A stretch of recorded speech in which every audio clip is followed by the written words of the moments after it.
In this video, we now want to look at the laws of electromagnetic induction.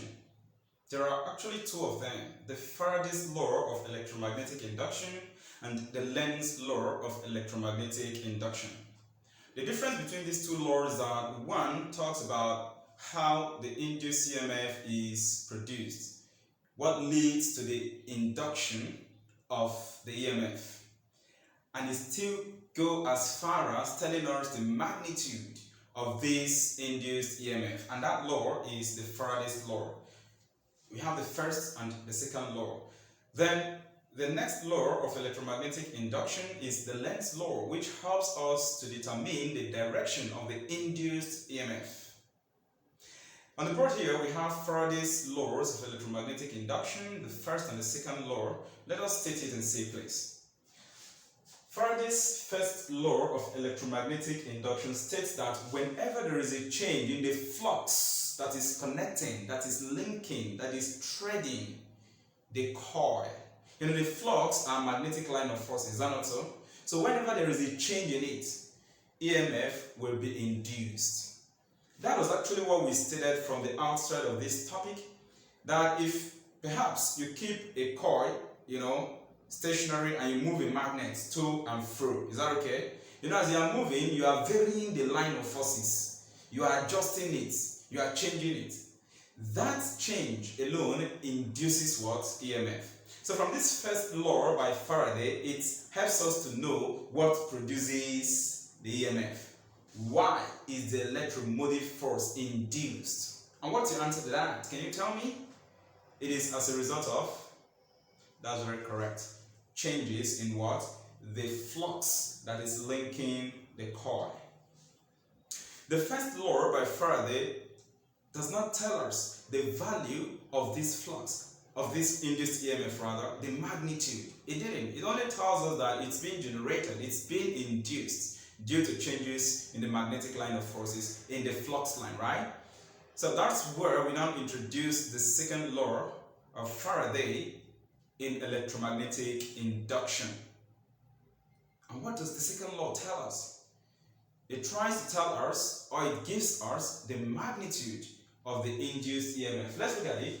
Faraday's second law states that the magnitude of the induced EMF is directly proportional to the rate of change of flux, threading, or linking the coil. The rate of change of a quantity is the differential coefficient of that quantity with respect to what? Time.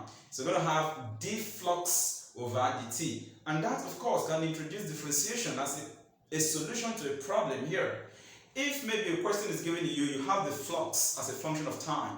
You can actually differentiate that flux with respect to what? Time, and substitute whatever value that is necessary there. We'll look at questions like that as we move on in the topic, alright?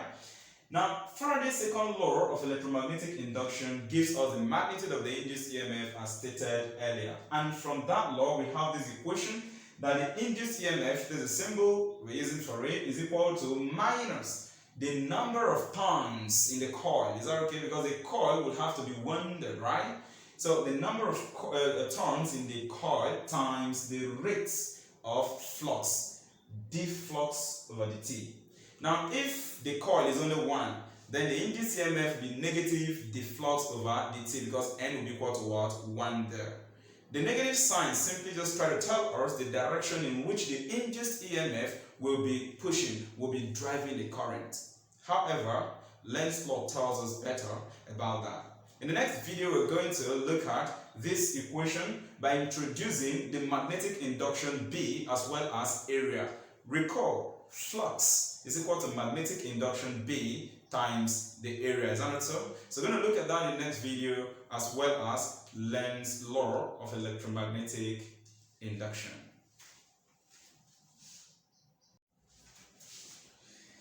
Let's now look at further work on Faraday's second law, the equation that we use in determining the induced EMF, alright? Now, this is the equation. From this equation, we know that flux is equal to magnetic induction B times area. So we can substitute for this flux using dA. If we do that, we're going to get this. The A here is the area of the coil, and it's constant. Because it's constant, we're going to bring it out so that it will now become negative NA times dB over dt.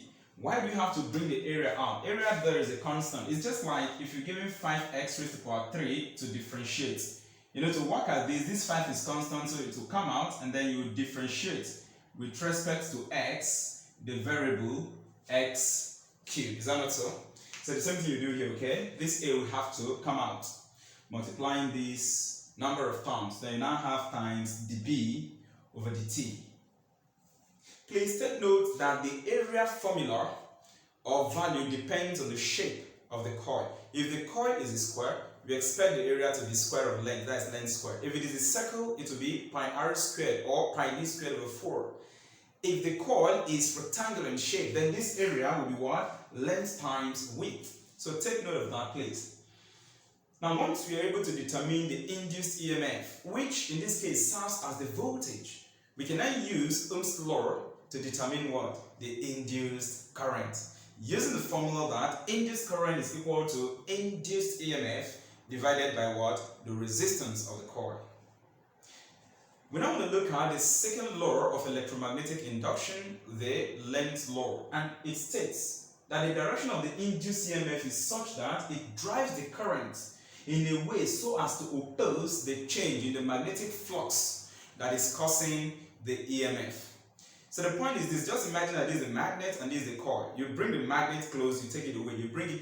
Once the EMF is induced, that EMF will drive the current in such a way that it will be opposing the change in the flux. So for example, if maybe you bring the magnet close down, what the induced EMF will now drive the current to do will be to push it away. And then when you want to take the coil away, the induced EMF will drive the current in such a way to attract it. And that is actually the concept of this negative term here. Is that okay? It's always in opposite direction. Please take note that Lenz's law is a law of conservation of what? Energy. So we have this question here on the board, okay? The magnetic flux of a coil is given in milliweber as flux equal to 60 squared plus 70 plus 3. We are required to determine the magnitude of the induced EMF when t is equal to 2 seconds. Then if the resistance of the coil is 5 times 10 raised to the power minus 2 ohms, what is the induced current? Now on the board here, the data from the question has been given already. We have the flux as a function of time. We have the time during which they want us to obtain the flux and then the resistance. So the first part of the question was to calculate the induced EMF we didn't know.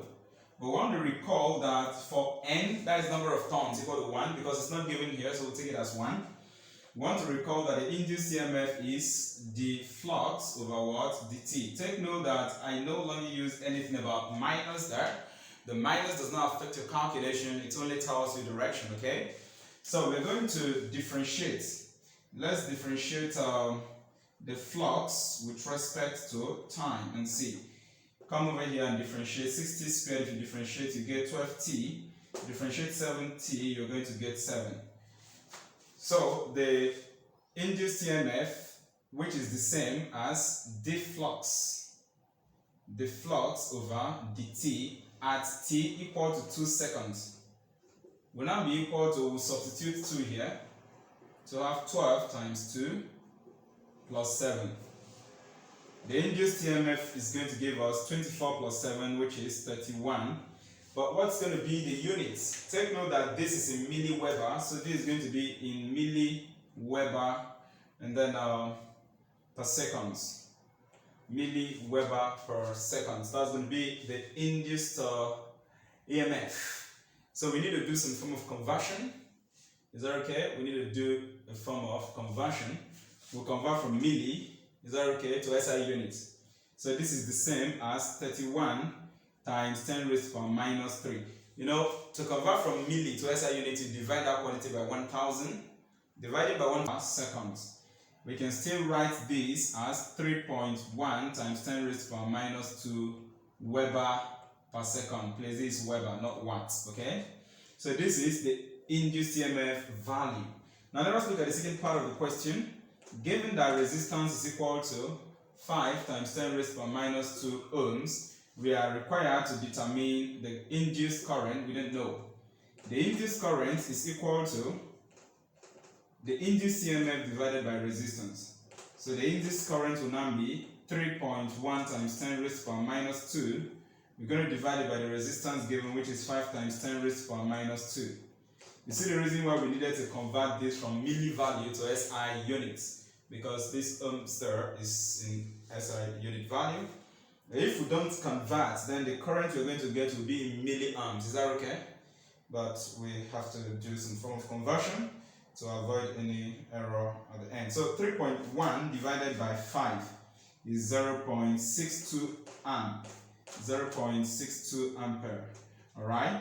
You notice that this 10 raised to the power minus 2 and 10 raised to the power minus 2 will cancel. So this is the induced CMF value for this coil, and this is the current that is induced during the motion.